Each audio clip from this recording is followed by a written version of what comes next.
자, 두 번째 주제. 두 번째 주제는 상당히 뜨거워질 수도 있는 주제인데 한번 해보도록 하겠습니다. 왜냐하면 요즘에 부쩍 나오는 말이 있어요. 바로 한일 경제 공동체 얘기가 요즘에 지속적으로 나오고 있습니다. 왜 나오고 있고 어떤 얘기들이 나오고 있는지 소개해드리도록 하겠습니다. 자, 일단 지난 14일 IMF에서는 세계 경제 전망 보고서를 발표했어요. 매년 하는 거예요. 주기적으로 나옵니다. 평상시에 보시는 분들 계실 거예요. 월드 이코노믹 아웃룩이라 그래서 147 10월 나와요. 거의 홀수달에 발표를 합니다. 말 그대로 세계 경제를 전망하는데 지난 1월 대비 이번 IMF 보고서는 올해 세계 경제 성장률을 하향 조정했어요. 3.3이었는데 3.1%로 0.2%포인트 낮췄습니다. 아무래도 전쟁이 있으니까, 이란 전쟁이 있으니까 에너지 가격 상승이나 인플레이션 뭐 이런 게 좀 우려가 되시겠죠. 자, 하지만 이런 상황에서도 우리나라의 올해 경제 성장률만큼은 지난 1월 전망 수준을 유지했습니다. 세계 경제는 둔하달지라도 한국 경제는 꾸준하다. 1.9%, 물론 세계는 3.1이지만 여기는 이제 개발도상국도 다 포함되어 있는 거니까 2026년 한국 경제 성장률만큼은 1.9%로 유지했다고 보시면 됩니다. 하지만 가장 관심이 가는 건 역시 1인당 GDP죠. 2026년 대한민국 1인당 GDP가 얼마냐? IMF 예상에 따르면 37,412달러가 나왔습니다. 올해 기준으로. 37,000 높은 겁니까? 낮은 겁니까? 항상 이렇게 물어보면 대부분 질문이 어떻게 나오냐면 일본보다 높습니까? 이게 나와요. 아니면 대만과는 어떻게 됐나요? 자, 왜냐면은 조 결과가 나올 때마다 항상 신문에서는 요 동북아 3개국에 대한 그 1인당 GDP 비교 글들이 뉴스들이 쏟아지게 돼 있어요. 나왔거나 나올 겁니다. 한국이 높냐, 대만이 높냐, 일본이 높냐, 누가 누구를 역전했는데 20년 만에 역전을 했는지, 아니면 얘는 사실 높지만 원래 사실 높은 건 아니야. 왜냐면 대만이 1인당 소득은 TSMC가 있기 때문에 왜곡된 거 아니냐. 일본 낮은 거, 그거는 엔화 약세 때문에 낮게 측정된 걸 뿐이지 사실 실질적으로 하면은 뭐 우리보다 높고 낮고, 요런 이제 월드컵이 열리는 게 요 IMF 세계 경제 전망입니다. 심지어 우리나라는 뭐 애가 없어 놓겠어. 이거 뭐야 이거. 누가 쓴 거야. 자, 그런 거 아닙니다. 15세 미만 청소년이 전 세계적으로 가장 낮은 나라가 대한민국이기 때문에 1인당으로 치면 유리하지 않냐, 요런 이건 말도 안 되는 거고요. 하여튼 이렇게 서로 싸우는 게 세계 경제 전망이 나올 때마다라고 할 수 있습니다. 자, 그럼 어떻게 됐냐? 일본하고 비교를 해보면 일본은 이미 우리나라가 1인당 GDP에서 따라잡은 지 넘은 지 꽤 됐어요. 이미 한 2년 됐습니다. 2024년에 우리나라가 최초로 넘겼어요. 2025년에도 이겼고 2026년에도 아마 이길 걸로 전망이 되고 있습니다. 높을 걸로.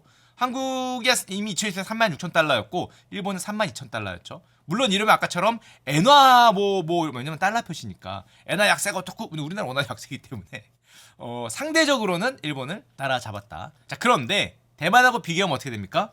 대만은 2026년 올해 4만 달러를 돌파할 전망입니다. 대만은 이미 지난해 한국을 22년 만에 역전을 했고요. 올해는 우리나라하고 격차가 더 벌어질 것으로 전망이 되고 있어요.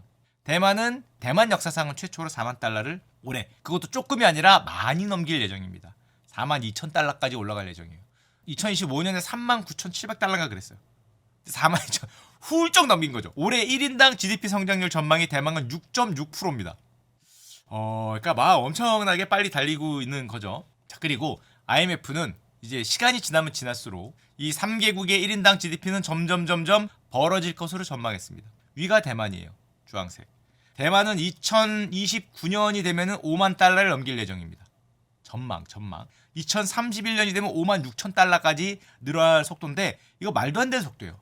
1년에 5%에서 6%씩 1인당 GDP가 늘어나지 않을까라고 전망을 한다는 거죠. 물론 우리나라도 엄청 빨라요. 우리나라는 2028년에 4만 달러를 넘길 예정입니다. 전망대로만 가면. 하지만 대만의 속도가 이제 굉장히 빠르다는 거죠. 3개국 중에 일본이 가장 느려요. 우리가 그 다음 빠르고 대만이 가장 빠른 속도로 이제 올라간다는 겁니다. 이걸 퍼센트로 보여드리면 한국은 5년 후에 1인당 GDP가 19%, 일본은 17%, 근데 대만은 25%가 상승할 수 있다라고 전망을 한 거죠. 아까 말씀드렸지만 우리나라가 2018년 4만 달러면 나쁘지 않은데 이때 아마 우리나라 신문들이 대서특필할걸요? 우리나라가 드디어 4만 달러의 시대를 열었다. 심지어 2041년에는 4만 6천 달러예요. 4만 6천 달러면 유럽에 있는 어지간한 국가들은 대한민국과 이제 GDP 싸움이 잘 안 돼. 만약에 5만 달러를 넣으면 유럽에서 빅3, 조그만 나라들 빼면 빅3에 들어간다고 볼 수 있습니다. 자, 4만 달러 중반이 얼마 안 남았죠. 자, 그런 상황이라고 할 수 있어요. 대만은 왜 이렇게 성장이 빠르냐? 뭐 여러분 다 아시겠지만 당연히 반도체 몰빵이 돼서 그렇죠. 글로벌 반도체 슈퍼사이클이 있으니까 이제 다 알지만 너무나 가파르기 때문에 대만이 엄청나게 성장을 한다는 건데, 물론 그러면 우리나라도 반도체 집중 아니냐, 몰빵 아니냐. 근데 왜 이렇게 대만만 빠르냐? 그거는 경제 규모가 달라서 그래.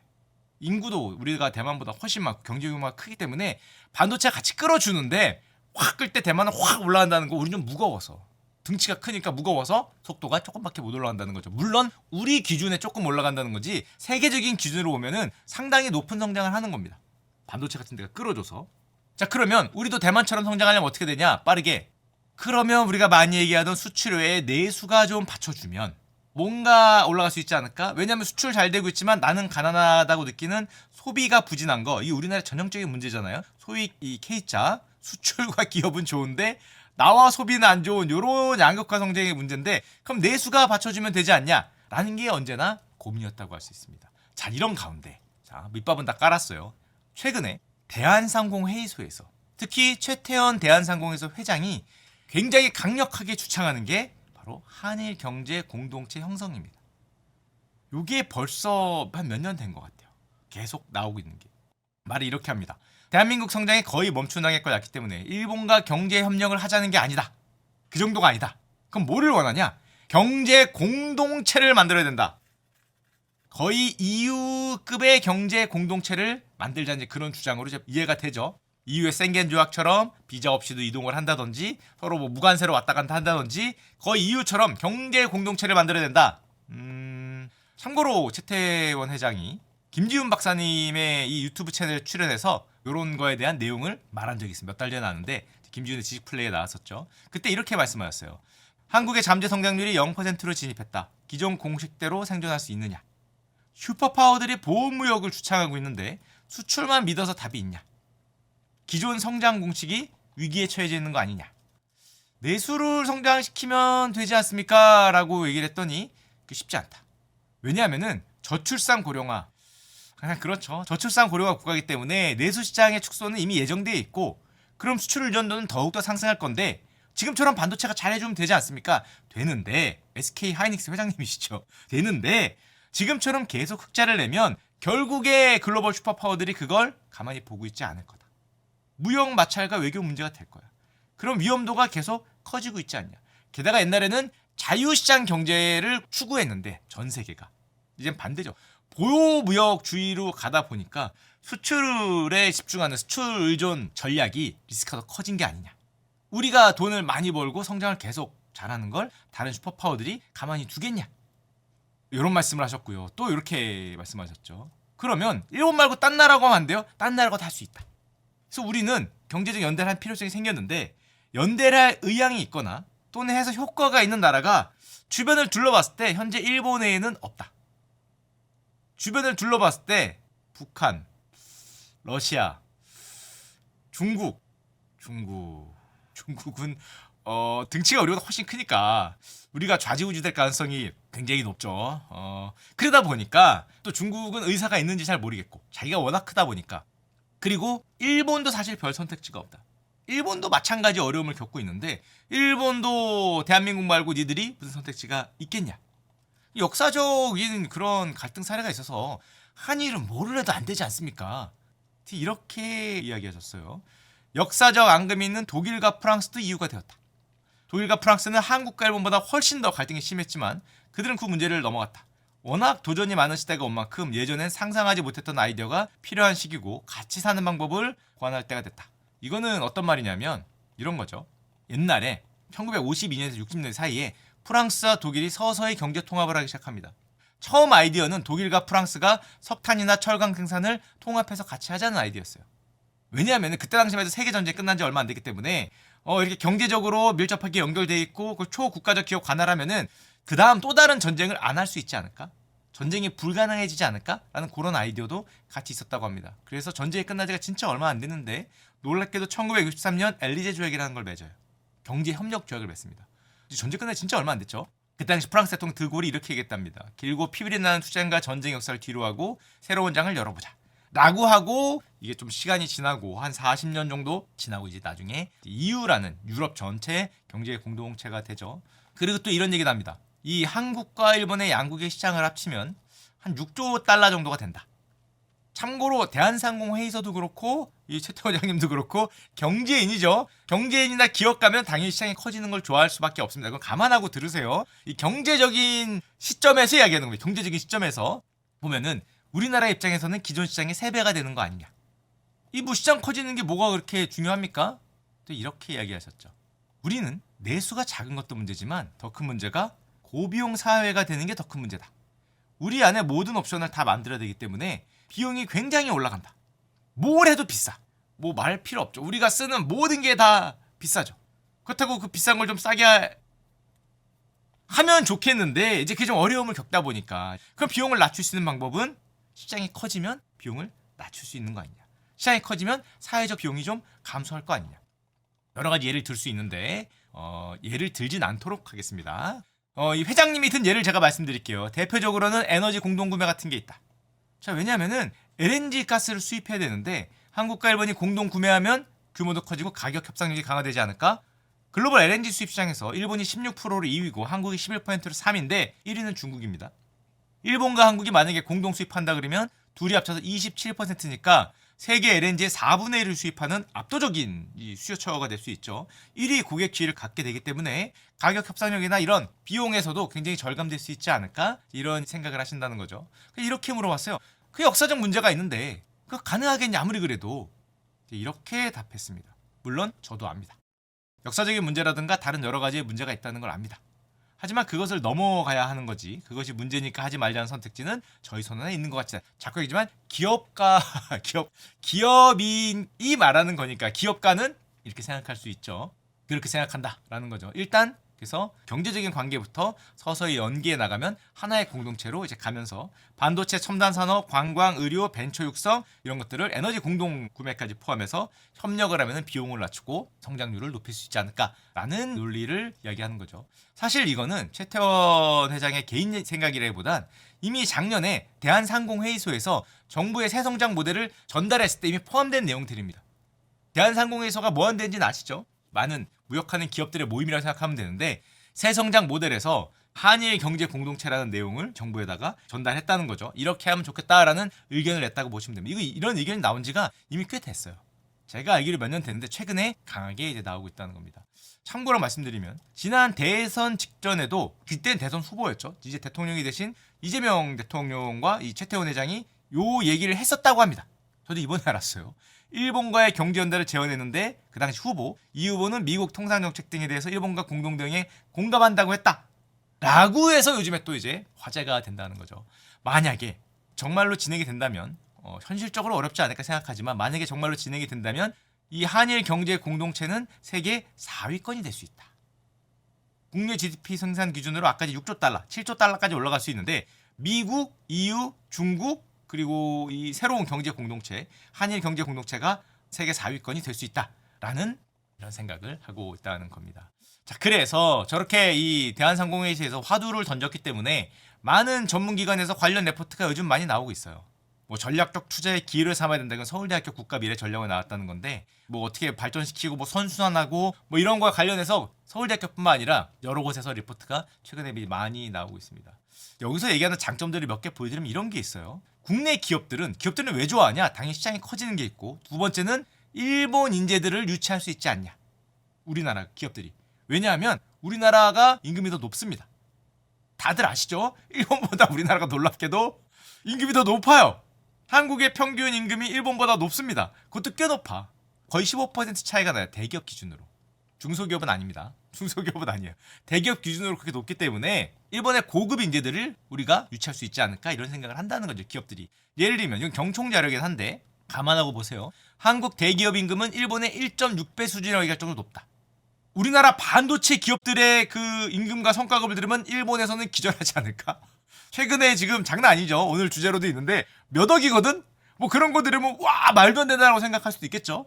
물론 거기는 이제 우리나라도 못 들어가서 난리인 곳이긴 한데 하여튼 그런 걸 포함해서 금융보험업도 우리가 상당히 높고요. 거의 50% 이상. 전문 과학기술, 뭐 테크, 제조 이런 거에서 한국이 다 임금이 높기 때문에 일본의 고급 인재를 흡수할 수 있지 않을까? 이런 생각을 한다는 거죠. 그리고 반대로 우리는 청년 실업이 문제인데 잠시 쉬었음 청년이 아니라 잠시 힘을 뺀 청년이었나? 뭐 저 새로운 용어 있었는데 제가 기억이 안 나네요. 그러니까 우리는 쉬었음 청년이 문제가 되는데 잠시 뭐였죠? 채팅창을 보고 가겠습니다. 잠시 숨을 고르는 그래요. 잠시 숨을 고르는 청년이 우리는 이제 문제인데 일본은 취업이 상대적으로 쉽죠. 옛날에 한번 했습니다. 일본은 우리나라보다 취업이 훨씬 쉽습니다. 올라간다고 얘기할 정도로 오히려 쉽기 때문에 자 그러면은 국내 청년 실업 문제가 있는데 일본 기업 괜찮은 기업들 여기 일본에서 괜찮지 않은 기업들은 급여가 안 될 테니까 안 가겠죠 당연히. 괜찮은 기업들로 가면은 우리 청년 잠시 숨 고르는 청년 문제도 어떻게 좀 해결할 수 있지 않을까라고 생각을 한다는 거죠. 그러니까 장기 미취업 이게 문제라면은 양쪽이 이렇게 서로 이렇게 장단점이 있지 않냐라는 얘기고요. 그리고 최태원 회장은 이렇게 얘기했습니다. 양국 경제인들의 반응은 매우 긍정적이었다. 제가 만난 일본의 웬만한 재계나 정계 지도자들 이 문제에 대해서 반대라고 말하는 사람은 없었다. 근데 이건 당연한 게 재계에서는 우리도 그렇고 일본도 그렇고 당연히 기업인들과 재계에서는 찬성이 나올 수밖에 없습니다. 재계는 기업인들은 찬성이지. 야 예를 들면 유튜브도 한국 유튜브 일본하고 같이 합시자 완전 찬성이죠. 유튜버는 유튜브만으로 치면 뭐 300만 유튜브도 저기서 100만만 와도 400만이잖아. 이런 생각을 하니까 이런 생각을 기업인들은 그렇게 생각할 수밖에 없어요. 시장이 커지는 거니까. 물론 일반 국민 감정이나 역사적 문제 이런 게 당연히 있지만 이 기업인들은 그럴 수밖에 없다. 일본도 마찬가지입니다. 일본 기업인들을 대상으로 설문조사라면 당연히 이제 80% 넘게 찬성이 나온다는 건데 자 그러면 얼마 전에 머니투데이가 여기에 대해서 설문조사한 결과를 발표한 게 있더라고요. 기사는 한번 가서 보십시오. 질문이 이거예요. 경제 협력에 실익이 있다면 역사 문제에 부정적인 영향을 감수하고라도 협력을 추진해야 된다고 보십니까? 라고 물어봤대요. 한국과 일본의 각 1000명. 그러니까 경제 협력을 해서 뭐가 GDP가 올라갈 거고 실익이 있다면 해야 되냐? 역사 문제가 있는데 한국은 59%가 그렇다. 일본은 38%가 그렇다라고 나왔다고 합니다. 이런 실익에 대해서는 한국이 좀 높죠. 그렇지 않다도 근데 한국이 높아요. 일본은 그렇지 않다가 26%였어요. 그러니까 우리는 매운맛이건 짠맛이건 다 높아. 근데 얘네는 뭐 미지근하죠. 이거 뭐야 그러면 나머지는 어디 갔어요? 나머지는 뭐냐? 일본의 나머지 분들은 모르겠다가 36%입니다. 다른 말로 하면 노관심에 가깝죠. 이거는 제가 보기에 노관심에 가까워. 일본은 진정한 갈라파고스의 나라이기 때문에 뭐 하든가요? 뭐 말든가요? 뭐 나랑 뭐 어쩌라고요? 약간 이런 분위기죠. 그러니까 여기는 제가 일본에 살아보지 않지만 사회 분위기 자체가 그런 것 같아. 우리는 뭐 하면 와 찬성, 와 반대 이런데 일본은 뭐 직접적인 뭐가 아니면 뭐 그러든가 말든가 뭐 비슷하잖아요. 찬성 38%, 반대 26%, 모르겠다 36%, 모르겠다 거의 가장 높습니다. 비슷할 정도로. 하여튼 이런 게 양국의 설문조사 결과라고 하는데 사실 뭐 한일 양국은 아주 큰 공통점이 있습니다. 무슨 공통점이 있냐? 저출산 고령화 세계 탑2 국가라는 아주 큰 공통점이 있습니다. 말이 필요 없어요. 주요 37개국 중 14세 이하 유소년 인구 비율이 뒤에서 1, 2위 국가가 한국과 일본입니다. 놀랍게도 한국이 꼴찌예요. 출산율 0.7의 위험을 아무나 넘어설 수는 없습니다. 이 아성이기 때문에 도전할 수가 없죠. 한국이 37개국 중 유소년 인구 비율이 꼴찌야. 일본이 꼴찌에서 두 번째입니다. 그래요. 두 나라가 이렇게 공동으로 그 저출산 고령화라는 공통점이 있죠. 그렇기 때문에 내수를 키워야 되는데 현재로서는 내수가 이런 상황에서 저성장도 있고 아이도 없고 이 내수를 키우는 건 너무나 어렵다. 미래로 가면 이런 상황에서 현실적인 위기가 닥치지 않을까? 이런 생각을 한다는 거죠. 또 공통점이 또 있죠. 양국은 뭐가 있냐? 경제 성장률이 이제 이것도 좀 좋은 걸로 공통점이 있어야 되는데 점점 내려가서 드디어 경제 성장률이 이제 만났습니다. 하지만 우리가 좀 더 높아요. 우린 반도체가 있죠. 쟤네 없기 때문에 우리가 조금 더 높긴 한데 둘 다 1%대 성장을 하는 놀라운 공통점이 있습니다. 옛날엔 우리가 좀 높았는데 최근엔 비슷해졌어요. 이것도 역시 뭐 어쩔 수 없죠. 뭐 저출산 고령화 뭐 이런 게 되면은 내수가 약하다 보니까 어쩔 수 없고 그러면은 경제 협력을 하자 그러면은 바로 되겠냐? 역사에 앙금지 그런데 그게 되겠습니까? 그러면 첫 발을 이걸로 내딛자 해서 얼마 전에 처음 교류위원회가 만들어졌습니다. 교류위원회 이름이 뭐냐? 놀랍게도 한일 저출산 대책 교류위원회입니다. 한일 양국 상공회의소가 공동으로 출범시켰어요. 오늘 8월만 일본에서 첫 심포지움을 개최할 계획입니다. 저출산 위기를 공동 대응하면서 첫 발을 내디디면서 아까 얘기했던 경제적 무슨 공동체? 하여튼 경제적 뭘 같이 하는 그쪽으로 가보자는 거죠. 제1회 한일 저출산 대책 심포지움이랍니다. 이 가칭이. 농담이 아니라 저 저출산 대책 교류위원장이 각 양국의 상공회의소 회장이에요. 우리는 최태원 SK그룹 회장. 일본은 고바야시 켄. 어디서 지내더라? 또 유명한 분이에요. 그래서 한일 양국이 저출산으로 모여서 뭔가 교류를 하게 됐다는 겁니다. 무슨 뭐가 될지 모르겠지만 하여튼 저런 걸 할 거고요. 결론적으로 그렇게 되면은 저성장, 저출산, 고령화 문제까지 어떤 경제적으로 이제 하나의 커뮤니티를 만들어서 저비용 구조를 해결할 수 있지 않냐라는 얘기가 되죠. 그래서 만약에 희망 회로를 돌리자면 이런 식으로 쭉 되면은 한일 FTA 아니면 CPTPP 이거는 이제 일본이 중심으로 하는 거기죠. 이런 데를 들어가서 실질적인 성과가 이제 안정적으로 갈 수 있지 않을까라는 희망회로를 돌린다는 겁니다. 자, 그런데 우리는 뭐 이런 얘기를 하고 있는데 한국과 일본에서 이런 얘기가 스물스물 나오니까 우리도라는 이제 숟가락이 살짝 들어오고 있습니다. 이미 이 숟가락도 조금 리밋했어요. 판을 키워보자. 그건 뭐냐? 대만에서 한국과 일본이 뭐 하니까 같이 좀 뭘 하면 안 되겠냐? 요렇게 껴서 요 삼각 뭐를 해보자고. 그걸 제코타라고 한다 그러는데 축하올드에서는 코제타라고 하겠습니다. 하여튼 요렇게 뭘 해보자고. 근데 그 공통점이 물론 있어요. 왜냐하면 세 나라가 수출액이 좀 비슷하죠. 물론 올해는 우리나라는 지금 1조 달러를 넘보기 때문에 압도적으로 올라갈 것 같지만 수출이 좀 세 나라가 수출 위주의 국가라는 게 비슷하고 근데 주력 수출 분야가 이게 반도체가 겹치지 않습니까? 그랬더니 시너지를 내면 된다. 한국은 메모리하고 대만은 파운드리하고 일본은 소부장하고 우리 파운드리도 할 건데 소부장도 하고 하여튼 좀 나눠줄게 그래 너희들 해 나눠주면서 이 분업으로 뭘 하면 잘 되지 않겠냐. 그래서 동북아 반도체 클러스터 이렇게 우리 다 할 건데. 그리고 만약에 3개국을 합치면 국민소득 GDP 1인당 GDP 4만 달러가 넘는 인구가 2억 명이 될 수 있다. 근데 얼핏 생각에 셋이 모여봐야 셋 다 자원 빈국이고 셋 다 수출 위주 국가인데 이 시너지가 뭐가 있을까라는 생각이 난다고 하니까 생각이 나죠.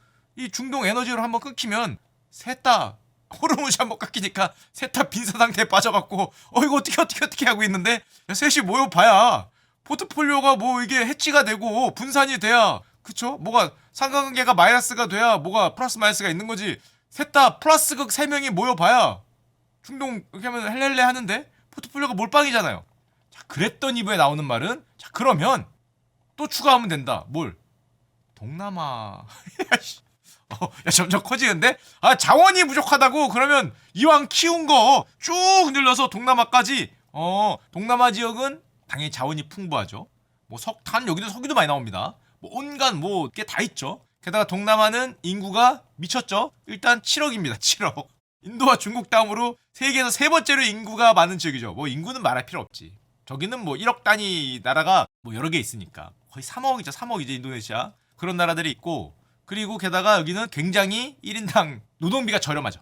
특히 뭐 베트남 이런 데는 우리나라 값이 워낙 많이 나가 있으니까 엄청나게 저렴하고 많은 노동력이 있으니까 그 노동력을 공급해주는 자원 공급하고 노동력 공급하고 뭐 해주는 그런 데가 될 수 있지 않냐?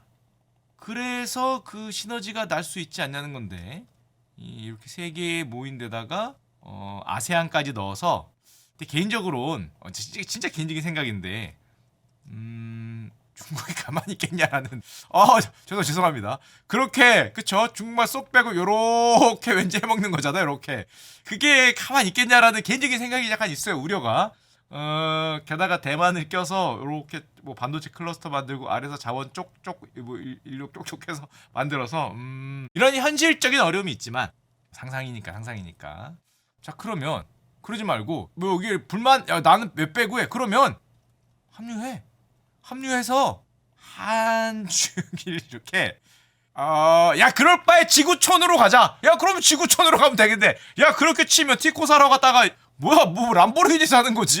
하나 둘 하더니 야 그럼 뭐 다 넣어 지구에 같이 사면은 다 같은 뭐 지구촌 형제구만. 뭐 다 넣고 다 걸지.